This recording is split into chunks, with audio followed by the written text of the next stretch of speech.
మిత్రులందరికీ పేరు పేరున నమస్కారం. ఎన్నికల ప్రచారంలో భాగంగా నిన్న కాంగ్రెస్ పార్టీ వాళ్ళు ఒక మైనారిటీ డిక్లరేషన్ అని చెప్పి నిన్న విడుదల చేయడం జరిగింది. మైనారిటీ డిక్లరేషన్లో ఒక కుట్ర, ఒక పద్ధతి ప్రకారం బీసీలకి మైనారిటీలకి పంచాయతీ పెట్టాలనే ఒక ఆలోచన ఇవాళ మైనారిటీ డిక్లరేషన్లో మాకు స్పష్టంగా కనబడుతూ ఉంది. ఇది వాళ్ళదే మైనారిటీ డిక్లరేషను. ఆ మైనారిటీ డిక్లరేషన్లో కాంగ్రెస్ పార్టీ ఏం చెప్తోందంటే, ఒక 6 నెలల లోపల కాస్ట్ సెన్సస్ ఒకటి చేసి మరి ఫెయిర్ రిజర్వేషన్ అనేది ఒకటి తీసుకొస్తాము, all backward classes including minorities. అంటే వాళ్ళు ఏం చెప్తారంటే, I read it out verbatim. Conduct a caste census within 6 months and ensure fair reservation for all backward classes including minorities in jobs, education and government welfare schemes.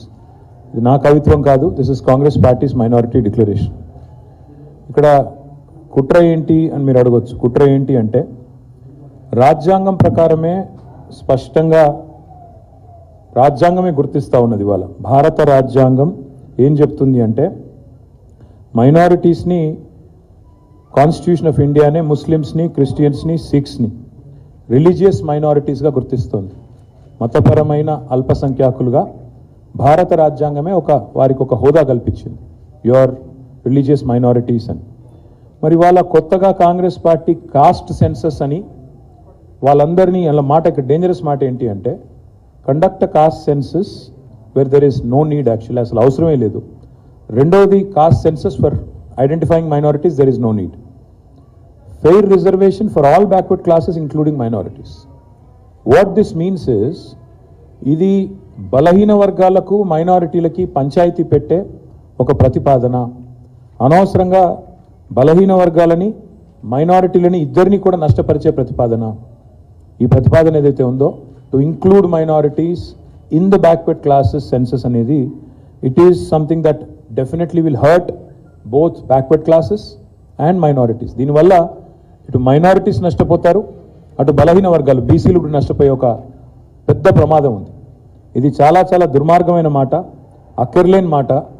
రాజ్యాంగమే ప్రత్యేకంగా ఇవాళ అల్పసంఖ్యాకులు religious minorities కింద గుర్తించినప్పుడు ముస్లింలని, సిక్కులని, క్రిస్టియన్లని Congress party తీసుకొచ్చిన తలాతోకా లేని ప్రతిపాదన ఏదైతే ఉందో, దీన్ని మేము తీవ్రంగా నిరసిస్తున్నాము, తీవ్రంగా ఖండిస్తున్నాము. ఇది తప్పకుండా తెలంగాణలోని ప్రతి ముస్లిం సోదరుడు, ప్రతి క్రిస్టియన్ సోదరుడు, అదేవిధంగా ప్రతి సిక్కు సోదరుడు, అదేవిధంగా ప్రతి బలహీన వర్గాల బిడ్డ కూడా దీనికి తప్పకుండా ఖండించాలని చెప్పి నేను కోరుతా ఉన్నా. ఎందుకు అంటారా, ఇవాళ ఒకసారి మీరు ముస్లింలను కూడా ఇంక్లూడ్ చేస్తూ మీరు వెంటనే వాళ్ళని బీసీలుగా గుర్తిస్తే, there will be no need for a separate minorities welfare ministry, there will be no minorities commission, there will be no other minority body. ఒకసారి ఈ సెన్సస్ చేసి అందరు ముస్లింలు బీసీలుగానే గుర్తించినారనుకోండి, తర్వాత రేపటి రోజున మైనారిటీ వెల్ఫేర్ మినిస్ట్రీ అనేది ప్రత్యేకంగా ఉండదు, మైనారిటీ కమిషన్ ఉండదు, మైనారిటీ సంబంధించిన ఏ ఆర్గనైజేషన్ కూడా. ఇవాళ మైనారిటీ ఫైనాన్స్ కార్పొరేషన్ ఉంది, దానికి మా ఇమ్తియాజ్ గారు చైర్మన్గా ఉన్నారు. మరి రేపు ఆ కార్పొరేషన్ అవసరం ఉండదు, ఎందుకంటే బీసీలో చేర్చిన తర్వాత మైనారిటీలు తమ ప్రత్యేక హోదాను కోల్పోతారు. ఇది చాలా చాలా తప్పు. ఇది ఎట్టి పరిస్థితుల్లో కూడా వాంఛనీయం కాదు, సమర్థనీయం కాదు. దీన్ని తప్పకుండా కాంగ్రెస్ పార్టీ వెంటనే ఉపసంహరించుకోవాలి. ఈ ప్రతిపాదన మంచిది కాదు అనే మాట మరి ఎవరు రాసిచ్చారో వాళ్ళకు తెలియదు. ఓట్ల కోసం ఏదో రాయాలి కాబట్టి రాసినట్టున్నారు తప్ప చిత్తశుద్ధి లేదు. రెండవది, ఇది 100% బీజేపీ ఐడియాలజీ ప్రకారమే జరుగుతున్నట్టు కనబడుతున్నది. బీజేపీ ఈ మధ్యన మాట్లాడుతున్నది, ఏం మాట్లాడుతున్నది, పాస్మాందా ముసల్మాన్ అని మాట్లాడుతున్నది బీజేపీ. సో కాంగ్రెస్ డిక్లరేషను ఈరోజు బీజేపీ ఐడియాలజీకి లింక్ అయి ఉన్నట్టుగా కనబడతా ఉంది. जो बात कांग्रेस आज माइनॉरिटी डिक्लेरेशन में कह रही है, ये बीजेपी के आइडियोलॉजी के साथ मिला हुआ है. पासमानदा मुसलमान बोल के आज बीजेपी जो बात कह रही है, वही बात आज कांग्रेस पार्टी अपने डिक्लेरेशन के जरिए कर रही है. और मैं आपको याद दिलाना चाहता हूं, आज दस्तूर ने, कॉन्स्टिट्यूशन ऑफ इंडिया ने आज एक दर्जा दिया हमारे हिंदुस्तान में हिंदू। अरे वो बंद कराओगे।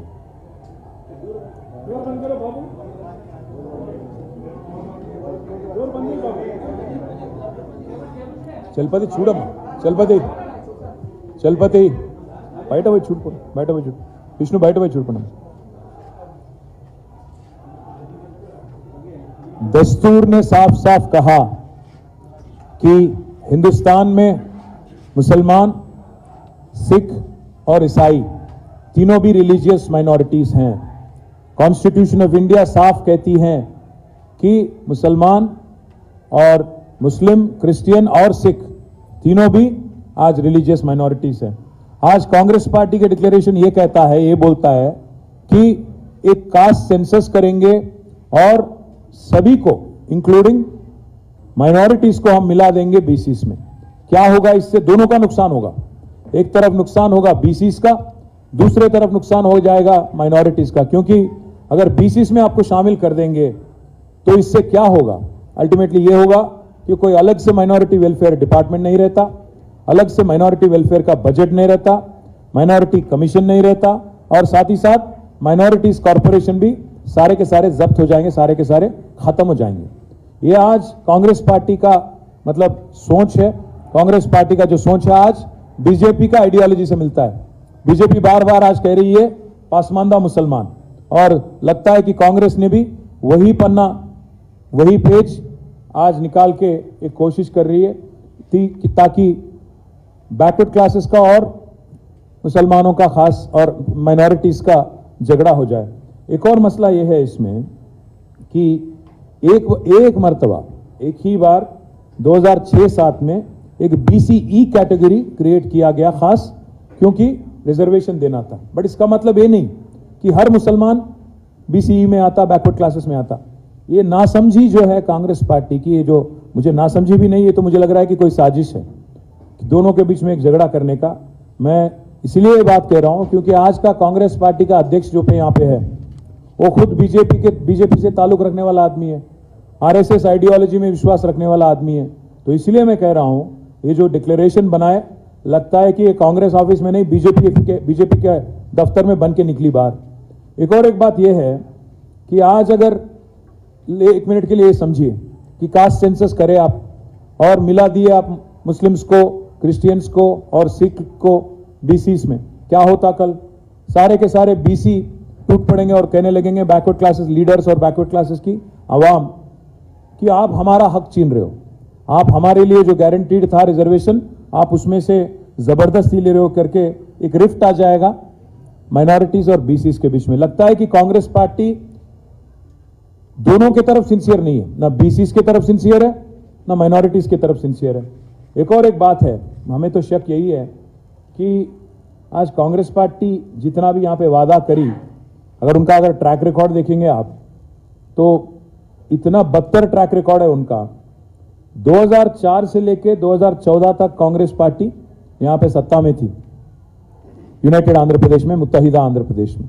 इसमें अगर उनका बजट आप देखेंगे 2004 और 5 में बजट था माइनॉरिटी वेलफेयर का 39 करोड़, जिसमें से 42% तेलंगाना का शेयर है. मतलब आप कम से कम 16-17 करोड़ था 2004-5 में. और आखिरी में 2004-5 से लेके 13-14 तक अगर आप देखेंगे आखिरी बजट था 509 करोड़ खर्चा किया गया, 509 करोड़ कुल मिला के पूरे मुत्तहिदा आंध्र प्रदेश में 23 जिलाओं के लिए, 23 अजलाओं के लिए. अगर इसमें से अगर 42% आप लेंगे तो आप 200 करोड़ के आसपास भी नहीं है. कुल मिला के 10 सालों में 2004 से लेके 14 तक 10 सालों में कांग्रेस पार्टी ने माइनॉरिटी वेलफेयर के लिए तेलंगाना में खर्चा किया 900 करोड़, 930 करोड़, 930 करोड़, 930 करोड़. जबकि तेलंगाना की रियासत बनी और केसीआर साहब का सदारत में यहां गवर्नमेंट बनी तो 2014 से लेके आज तक 2023 तक इन 10 सालों का बजट अगर आप लेंगे, कुल मिला के हमने खर्च किया 10,140 करोड़. कहां 900 करोड़, 930 करोड़, कहां 10,140 करोड़. ये मैं आपके लिए दे देता हूं, आप जरूर देख सकते हैं आप सभी लोग. అంటే 10 సంవత్సరాల్లో కాంగ్రెస్ పార్టీ, కాంగ్రెస్ ప్రభుత్వం ఇక్కడ ఉమ్మడి ఆంధ్రప్రదేశ్లో మైనారిటీ వెల్ఫేర్కు ఖర్చు పెట్టింది మొత్తం 930 కోట్లు అయితే తెలంగాణ వచ్చిన తర్వాత తెలంగాణ ప్రభుత్వం ఖర్చు పెట్టింది 10,139 కోట్ల 11 లక్షల రూపాయలు. అంటే వాళ్ళ పెట్టిన దాని మీద చూస్తే దాదాపు 11 రెట్లు ఎక్కువ ఖర్చు పెట్టింది తెలంగాణ ప్రభుత్వం. అది మాత్రమే కాదు, వాళ్ళ కాంగ్రెస్ పార్టీ सिंसियरिटी వాళ్ళు మాట్లాడుతున్నారు. हम लोग 4,000 करोड़ बजट लगाएंगे. आप क्या करेंगे 4,000 करोड़? अभी अगर आप देखेंगे जिस कदर हमने परसेंटेज के हिसाब से अगर देखेंगे आप कितना परसेंटेज बढ़ा जब से तेलंगाना बना तब से अगर आज तक अगर आप देखेंगे ऑटोमेटिकली क्या होता है, इसी रेट पे बढ़ता गया तो तेलंगाना गवर्नमेंट अगर बीआरएस गवर्नमेंट रहेंगी ये बजट ऑटोमेटिकली 5,000 करोड़ हो जाता. आप क्या करेंगे 4,000 करोड़? आज जो बजट है तेलंगाना गवर्नमेंट जिस हिसाब से बढ़ाई, अगर आप उसका परसेंटेज इंक्रीज देखेंगे हर साल, आज ऑटोमेटिकली 5,000 हो जाता. तो आप इसीलिए हम हमारे मैनिफेस्टो में केसीआर भरोसा प्रोग्राम जो है उसमें साफ साफ सीएम साहब ने कहा कि हम बढ़ाते जाएंगे माइनॉरिटी वेलफेयर बजट. जिस कदर हम लोग बढ़ाते गए पिछले 10 साल आगे भी बढ़ाएंगे करके हमने कह दिया. तो आपकी 4,000 क्या है, 5,000 यहीं पे बन रहा. और एक बात मैं कहना चाहता हूं भाइयों से बहनों से, आप एक मर्तबा देखिए कांग्रेस पार्टी का सिंसियरिटी. आज तेलंगाना में आके बोलते 4,000 करोड़ करेंगे, पर अगर आप देखेंगे कर्नाटक में जहां आबादी करीब करीब 1 करोड़ है वहां उनका बजट है 200 करोड़ 2,000 करोड़. और राजस्थान में जहां कांग्रेस गवर्नमेंट है जहां आबादी करीब करीब 80 लाख है वहां उनका बजट है 2,000 करोड़. और तेलंगाना में जहां आबादी है 50 लाख वो बोलते हैं यहां पे कि 4,000 करोड़ करेंगे, जबकि तेलंगाना गवर्नमेंट ऑलरेडी 2,200 करोड़ यहां पे बजट अलॉट करी. मैं हमारे भाइयों से बहनों से यही कहना चाहता हूं, चाहे वो मुसलमान हो, क्रिश्चियन हो, सिख हो, जो भी माइनॉरिटी हो, आज तेलंगाना का सबसे ज्यादा बजट है पूरे हिंदुस्तान में. तारीख में इतना बजट किसी ने नहीं दिया माइनॉरिटी वेलफेयर के लिए सिवाय केसीआर साहब.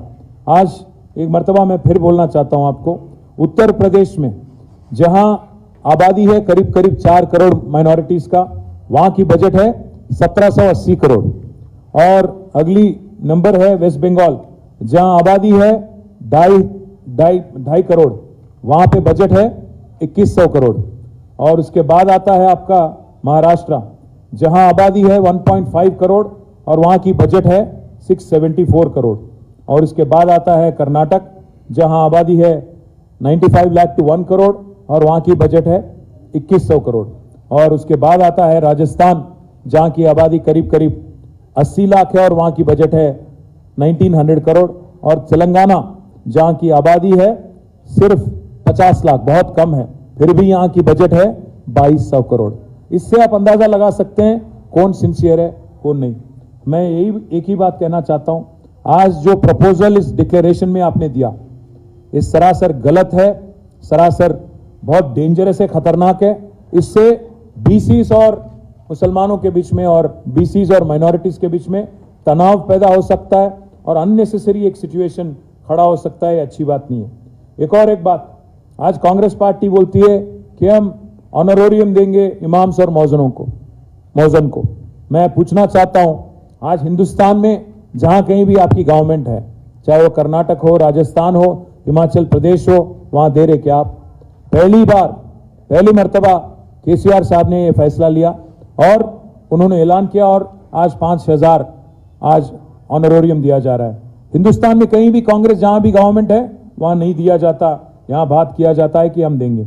हम जरूर वादा करते हैं इमाम से और मौजन भाई से कि आज जो 5,000 आपको मिल रहा इसको हम दुगना करेंगे और ऑन पार, जैसे अर्चक के साथ ऑन पार आपका भी 10,000 जरूर करेंगे, हम वादा करते हैं. साथ ही साथ एक और बात भी मैं कहना चाहता हूं, कांग्रेस पार्टी बार बार बोलती रहती है 12% तहफुजात के बारे में बीआरएस ने अपने वादा नहीं निभाया. मैं बोलना चाहता हूं, कहना चाहता हूं, हमने 16 अप्रैल 2017 को हमने लेजिस्लेशन पास किया असेंबली में तेलंगाना में और बिल हमने भेजा गवर्नमेंट ऑफ इंडिया को. गवर्नमेंट ऑफ इंडिया का रवैया तो आप जानते ही हो, उन्होंने इनकार कर दिया. और इसलिए हमने क्या किया, कोशिश हमने ये की कि सुधीर कमीशन के जरिए एक जो रिपोर्ट बनी जिसको बैकवर्ड क्लासेस कमीशन ने भी रैटिफाई किया, हमने साफ साफ कहा कि ये रिलीजियस रिजर्वेशन नहीं है, सोशियो इकोनॉमिक बेसिस पे रिजर्वेशन आप दीजिए. बार बार हमने कोशिश की, तब जाके फिर हमें एक इत्तला मिला, एक खबर मिला कि कहीं ये 12% रिजर्वेशन के चक्कर में आप 4% भी ना खो दो. इसीलिए हमने स्ट्रेटेजिकली हमने ये सोचा कि आगे 2024 में जब सेक्युलर गवर्नमेंट बनेगी जिसमें बीआरएस का एक अहम भूमिका रहेगा, तो उसमें जरूर ये वादा निभाने की कोशिश, क्योंकि 2017 में हमने ये कानून पास किया तेलंगाना असेंबली में, तो निभाने की कोशिश पूरी तरह से तब करेंगे। और साथ ही साथ एक और बात भी मैं कहता हूं, हमने वादा नहीं किया था हमारे मैनिफेस्टो में, पर हमने 2005 स्कूल हमारे माइनॉरिटी वेलफेयर डिपार्टमेंट के जरिए 2005 स्कूल और 2004 रेजिडेंशियल कॉलेज भी हमने चालू किया, तश्कील किया हमने माइनॉरिटीज के लिए। और करीब करीब 700 करोड़ हम खर्च कर रहे हैं हर साल बच्चों की तालीम के वास्ते, ताकि वो काबिल बने और दुनिया से मुकाबला करें। साथ ही साथ एक और बात भी मैं कहना चाहता हूं, आज सिर्फ और सिर्फ एक ही चीफ मिनिस्टर है पूरे हिंदुस्तान में जो आज गरीब मुसलमानों को भी, साथ ही साथ गरीब बैकवर्ड क्लासेस को भी 20 लाख तक ओवरसीज स्कॉलरशिप देते हैं पूरे हिंदुस्तान में। तो मैं ये माइनॉरिटी डिक्लेरेशन जो आज कांग्रेस पार्टी करी, मैं उसके बारे में बस एक ही चीज बोलूंगा कि ये बहुत खतरनाक है। ये हमारे मुसलमानों के और माइनॉरिटीज और बैकवर्ड क्लासेस के बीच में अननेसेसरी एक तनाव पैदा करने वाली एक प्रोग्राम है। और जी, शादी मुबारक करके एक स्कीम जो हमारी गवर्नमेंट ने चालू की थी, और उसमें आज तक 2,70,000 से ज्यादा बच्चों को फायदा मिला। बजट भी 2,330 करोड़ हमने खर्च किया, हमारे महमूद भाई याद दिला रहे। तो मैं बस यही कहूंगा आखिरी में कि जो भी आपका डिक्लेरेशन है, इससे ऊपर, इससे कहीं गुना ज्यादा हमने ऑलरेडी डिलीवर किया। और हमारे भाइयों को, बहनों को मैं बस इतना ही कहता हूं कि आज आप नीयत देखिए कांग्रेस पार्टी की। आप सोचिए एक मिनट के लिए कि जहां वो लोग सत्ता में, कर्नाटक में, राजस्थान में काम नहीं करते, वहां वेलफेयर नहीं करते, पर यहां आके बोलते हैं कि 4,000 देंगे, 4,000 करोड़ देंगे, ये करेंगे, वो करेंगे। आप जरा एक बार पूरी तरह से छानबीन करें डिक्लेरेशन का और साजिश आप समझे। और यहां पे जो बीजेपी से ताल्लुक रखने वाला पीसीसी प्रेसिडेंट जो है, उसका आइडियोलॉजी और लग रहा है कि बीजेपी का आइडियोलॉजी और कांग्रेस का आइडियोलॉजी तेलंगाना में मिला जुला है। मैं एक और किस्सा भी आपको सुनाता हूं। आज जहां राजा सिंह लड़ रहा है, जहां बंडी संजय लड़ रहा है, जहां धर्मपुरी अरविंद लड़ रहा है, कांग्रेस ने पूरी तरह से जानते हुए, पूरी तरह से वाकिफ होते हुए, वहां पे बहुत ही वीक कैंडिडेट उन्होंने ठहराया। आज गोशामहल में एक बहुत ही वीक कैंडिडेट, करीमनगर में वीक कैंडिडेट, इन तीनों का आज लिख लो आप, इन तीनों का जमानत जब्त हो जाएगा। जानते हुए पूरी तरह एक वीक कैंडिडेट को एक मैच फिक्सिंग में उन्होंने वहां पे ठहराया। आप एक बार ये जानकारी लीजिए, आप एक बार ये डिटेल लीजिए। कोरुटले में, साथ ही साथ करीमनगर में और गोशामहल में। इससे कांग्रेस पार्टी का नियत साफ होता। మీ అందరికి చెప్పేది ఏంటంటే, ఇదొక కుట్రలాగా కనబడుతోంది। కాంగ్రెస్ పార్టీ కావాలని బలహీన వర్గాలకి, మైనారిటీలకు మధ్యన పంచాయతీ పెట్టే ఒక ప్రయత్నం చేస్తున్నట్టు కనబడుతున్నది। ఉద్దేశపూర్వకంగానే ఈ డిక్లరేషన్లో అక్కరలేని బీసీ జనగణన గురించి మాట్లాడి, ఆ జనగణనలో ముస్లింలను కూడా చేర్చడం అంటే 100% ఇది బీసీలకు, మైనారిటీస్కి పంచాయతీ పెట్టే ఒక పనికిమాలిన డిక్లరేషన్ లా కనబడుతున్నది। 100% ఇది ఒక కుట్ర, బీజేపీ ఐడియాలజీతో ఉన్న ఒక అధ్యక్షుడు ఇక్కడ ఉన్నందుకు మరి బీజేపీ ఒకవైపు పాస్మాందా ముసల్మాన్ అంటే, ఈయన కూడా అదే పద్ధతుల్లో బీసీలకు, ముస్లింలకు పంచాయతీ పెట్టే ఒక ప్రతిపాదన తెచ్చినట్టు కనబడతా ఉందని చెప్తూ, మేము ఆల్రెడీ చేసిన ఎన్నో పనులు ఇవాళ వాళ్ళు కొత్తగా చేస్తామని చెప్పడం హాస్యాస్పదం అని చెప్పి కూడా నేను మీ అందరికీ విజ్ఞప్తి చేస్తూ, మళ్ళొకసారి ఈ కుట్రను తెలంగాణ మైనారిటీలు అర్థం చేసుకోవాలని చెప్పి కూడా నేను వారికి హృదయపూర్వకంగా విజ్ఞప్తి చేస్తూ, దీని మీద ప్రతి తెలంగాణ బిడ్డ, ప్రతి బీఆర్ఎస్ పార్టీ కార్యకర్త కూడా తప్పకుండా ప్రతి నియోజకవర్గంలో దీన్ని లేవనెత్తాలని చెప్పి కూడా తెలియజేస్తాం। Thank you. ఇప్పుడు ఉదయపూర్ డిక్లరేషన్ అని ఒకటి ప్రకటించారు, చాలా గొప్పగా డండోర్ ఒకటి చెప్పారు। ఏమన్నారు? ఒక ఫ్యామిలీకి ఒకటే టికెట్ అన్నారు। నిలబెట్టుకున్నారా? ఇక్కడ తెలంగాణలో నిలబెట్టుకున్నారా? ఎంతమంది కుటుంబాలకు టికెట్లు ఇచ్చారు? ఉత్తమ్ కుమార్ రెడ్డి గారికి ఇంకా ఒకటి కాదు 10-15 టికెట్లు ఇచ్చారు। అట్లా మైనంపల్లి హనుమంతరావుకు, ఆయన కొడుకుకు, ఉత్తమ్ కుమార్ రెడ్డి గారికి ఆయన భార్యకు, తర్వాత కోమటిరెడ్డి బ్రదర్స్కు, ఒకరికి కాదు ఇక చాలా మందికి। ఉదయపూర్ డిక్లరేషన్ ఎప్పుడో తుంగలో దొక్కిన కాంగ్రెస్ పార్టీ ఇక ఏ డిక్లరేషన్ చెప్తే ఏం లాభం? ఎన్ని డిక్లరేషన్లు చేసినా వాటిని ఇంప్లిమెంట్ చేసేదానిలో చిత్తశుద్ధి లేదు। అటు డిక్లరేషన్ అంటారు, ఇటు తుంగలో దొక్కుతారు। వాళ్ళు నేను ఒకటే అడుగుతున్నా, ఈ మైనారిటీ డిక్లరేషన్లో ఏమన్నా సిన్సియారిటీ ఉందా? అబుల్ కలాం ఆజాద్ అని పెట్టిరేదో పేరు, అసలు ఏ అబ్దుల్ కలామో చెప్తలేరు। అది మౌలానా అబుల్ కలాం ఆజాదా ఏపీజే అబ్దుల్ కలామా కూడా వాళ్ళకి తెలియదు. గంత తెలివి తక్కువలు రాసింది. ఏం రాసిండల్ల వాళ్ళు? అబ్దుల్ కలాం తోఫాయే తాలీం అట. అబ్దుల్ కలాం అంటే ఎవరు? డాక్టర్ ఏపీజే అబ్దుల్ కలామా లేకపోతే మౌలానా అబ్దుల్ కలాం ఆజాదా? వాళ్ళకే సిన్సియారిటీ లేదు, వాళ్ళకే ఒక అవగాహన లేదు. ఇంత పనికిమాలిన ప్రతిపాదన, ఇంత పనికిమాలిన డిక్లరేషన్ ఎన్ని పెట్టినా చిత్తశుద్ధి లేని శివపూజ లాంటివి అవి తప్ప దానివల్ల లాభం లేదు.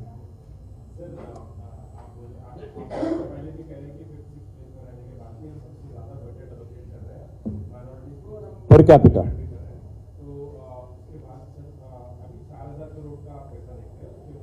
वही बोल रहा हूँ ना, ऑटोमेटिकली. सर मैं बस एक ही चीज कहूंगा, यहाँ कांग्रेस पार्टी ने जो एक डिक्लेरेशन कल किया, ये पहली बात तो ये कि ये हाफ बेक्ड है. ये पूरा मतलब गड़बड़ एक तरीके से बनाया गया, क्योंकि हमें लग रहा है कि उन्होंने बिल्कुल इस पर कोई गौर नहीं किया. ऐसे ही कुछ बनाना था, बना दिया और लोगों को गुमराह करने की कोशिश की. क्योंकि अगर इसमें आप देखेंगे जिस चीज की जरूरत ही नहीं है, माइनॉरिटीज का और कास्ट सेंसस का क्या वास्ता है भाई? कास्ट सेंसस अगर करना है तो बीसीस के लिए करना है, बिल्कुल करना है, हम भी सहमत है और हमने ऑलरेडी लेजिस्लेशन भी पास किया. पर ये जो आज लोग राजनीति अपना रहे हैं, कास्ट सेंसस को जोड़ते हुए माइनॉरिटीज वेलफेयर की बात कर रहे हैं, क्या होगा इसका नतीजा? एक ही होगा कि अगर कास्ट सेंसस आप करेंगे, माइनॉरिटी दर्जा चला जाएगा, माइनॉरिटी मिनिस्ट्री जाएगा, माइनॉरिटी कमीशन नहीं रहेगा, माइनॉरिटी कॉर्पोरेशन एक भी नहीं रहेगा. माइनॉरिटीज के साथ ये सरासर नाइंसाफी है. साथ ही साथ एक और बात, माइनॉरिटीज और बीसीस के बीच में एक झगड़ा हो जाएगा. कांग्रेस की क्या बोलते हैं इसको, हाफ बेक्ड हाफ कुक्ड जो डिक्लेरेशन है, ये बनाया गया शायद बीजेपी के ऑफिस में, क्योंकि बीजेपी भी वही बोल रही है पासमानदा मुसलमान. मैं यही कहता हूं, आज हमारी जो बजट है, तेलंगाना की माइनॉरिटी वेलफेयर बजट है, वो ऑटोमेटिकली अगर उसका इंक्रीमेंटल ग्रोथ आप देखेंगे तो 5,000 करोड़ तो होना ही होना है. आप क्या 4,000 करोड़ की बात कर रहे हैं आप? तो इसीलिए टीआरएस को आउटविट करने के लिए, क्योंकि टीआरएस ने 2,000 का, बीआरएस ने 2,000 करोड़ का, तो 4,000 हम बोल देंगे, ऐसे एक लिख दिए कुछ भी. बट मसला इसमें गंभीर है, बहुत संजीदगी से काम करने वाला, सोचने वाली बात है. यहाँ पे माइनॉरिटीज अगर कांग्रेस पार्टी को वोट देंगे और ये डिक्लेरेशन अगर आप देखेंगे तो आप सोच लीजिए, समझ लीजिए, आपका माइनॉरिटी दर्जा खत्म हो जाएगा, माइनॉरिटी वेलफेयर डिपार्टमेंट खत्म हो जाएगा, माइनॉरिटी कमीशन खत्म हो जाएगी, माइनॉरिटी कॉर्पोरेशन सारे खत्म हो जाएंगे. बीसीस के साथ अगर आपको मिला देंगे तो बीसीस में भी अनरेस्ट आ जाएगा. ये बात हमारे माइनॉरिटी भाई और बहन अच्छी तरह से समझ लें तो अच्छी बात है.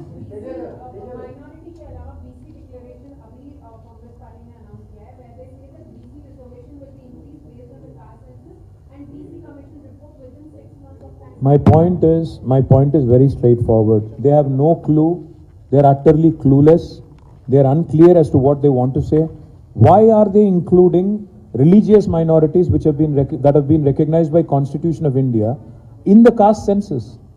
They are unnecessarily mixing up things and creating unrest which is not desirable for the society.